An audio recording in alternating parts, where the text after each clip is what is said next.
Allez, aujourd'hui on s'attaque à un sujet qui nous concerne quasiment tous à un moment ou à un autre, la confiance en soi. Mais on va tout de suite oublier l'idée que c'est une sorte de défaut de fabrication. Non. La confiance, c'est une compétence. Et comme n'importe quelle compétence, eh bien ça se travaille. Ça vous parle cette question, n'est-ce pas? Cette petite musique de fond, ce doute qui s'installe juste avant un choix important, une prise de parole ou même un simple appel téléphonique. C'est ce truc qui nous fait hésiter, qui nous freine. La bonne nouvelle, c'est que ce n'est absolument pas une fatalité. Contrairement à ce qu'on entend partout, il ne s'agit pas juste de se forcer à penser positif devant son miroir. Non, là on va parler d'une approche beaucoup plus sérieuse, une approche structurée qui a fait ses preuves au plus haut niveau, des outils concrets pour vraiment changer la donne.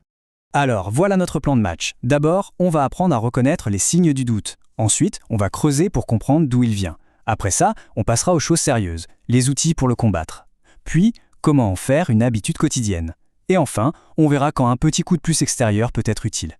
Ok, première étape absolument cruciale, mettre des mots sur ce qu'on ressent. Parce que pour régler un problème, il faut d'abord savoir l'identifier clairement. Et le manque de confiance, ce n'est pas juste une idée dans la tête, ça se manifeste de manière très concrète. Notre corps, c'est une véritable éponge. La fameuse boule au ventre, les mains moites, les épaules complètement nouées, ce sont des signaux d'alarme. Et bien sûr, ça s'accompagne de tout un cocktail mental, cette impression de ne pas être à sa place, la peur constante de ce que les autres vont penser, et cette tendance à tout remettre au lendemain. Ah, et là, attention, c'est une distinction super importante. On peut très bien avoir une bonne estime de soi, c'est-à-dire se dire « je suis une personne de valeur », et en même temps manquer totalement de confiance pour prendre la parole en public, par exemple. La confiance, c'est contextuel, et c'est ça qui est génial parce que ça veut dire qu'on peut la travailler de manière très ciblée. Bon, maintenant qu'on a vu les symptômes, on va jouer les détectives. D'où ça vient tout ça? Parce que comprendre l'origine de ces doutes, c'est déjà commencer à les désamorcer. Souvent, ce sont de vieux programmes qui tournent en boucle dans notre tête, sans même qu'on s'en rende compte. L'histoire de Sarah, elle est typique. Il suffit parfois d'une seule mauvaise expérience, un moment de gêne, une critique un peu dure, pour que notre cerveau crée une association négative ultra tenace. Cet événement devient alors la preuve que notre petite voix intérieure ressort à chaque fois pour nous dire « tu vois, t'es nul pour ça ». Et voilà comment notre cerveau nous piège, avec 3 grands classiques. La généralisation, on rate un truc et ça y est, on se persuade qu'on rate toujours. La dramatisation, on imagine le pire scénario possible, la catastrophe absolue. Et la personnalisation, s'il y a un problème, c'est forcément de notre faute. Repérer ces 3-là, c'est déjà une énorme victoire. En fait, le point crucial, c'est que ce dialogue interne nous rend aveugles. On va balayer d'un revers de main un compliment, mais on va disséquer pendant des heures un simple froncement de sourcils. C'est un vrai cercle vicieux. Pour commencer à briser ce cycle d'ailleurs, on a préparé un guide pratique. Il est disponible juste en dessous, dans la description. Bon, allez, assez parlé du problème, on passe aux solutions. On entre maintenant dans le concret, dans la boîte à outils. Ce sont des techniques qui demandent un peu de pratique, évidemment, mais elles sont redoutablement efficaces. Ce sont les mêmes qu'utilisent les plus grands. La visualisation, ce n'est pas de la magie, c'est de la neuroscience. Il ne s'agit pas de rêver, mais de s'entraîner. C'est comme si on construisait une autoroute dans notre cerveau. Plus on l'emprunte mentalement, plus le chemin de la réussite devient facile et automatique le jour J. Et voici le mode d'emploi. La clé, c'est d'être précis. On ne pense pas juste « ça va bien se passer », non.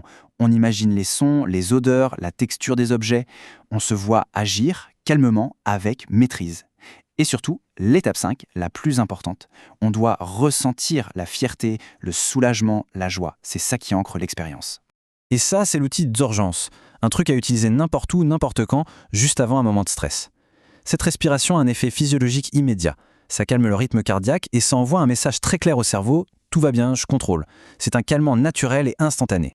Avoir les meilleurs outils du monde, c'est super. Mais s'il reste dans la boîte, ça ne sert à rien. La confiance, je le répète, c'est un muscle. Il faut le solliciter un peu chaque jour pour qu'il se renforce. La régularité est la clé de tout. Commencer sa journée avec ça, ça peut tout changer. 15 petites minutes, c'est rien dans une journée, mais l'impact est énorme. On calme le corps, on prépare mentalement son cerveau à réussir et on se rappelle pourquoi on se lève le matin. La régularité prime sur la durée.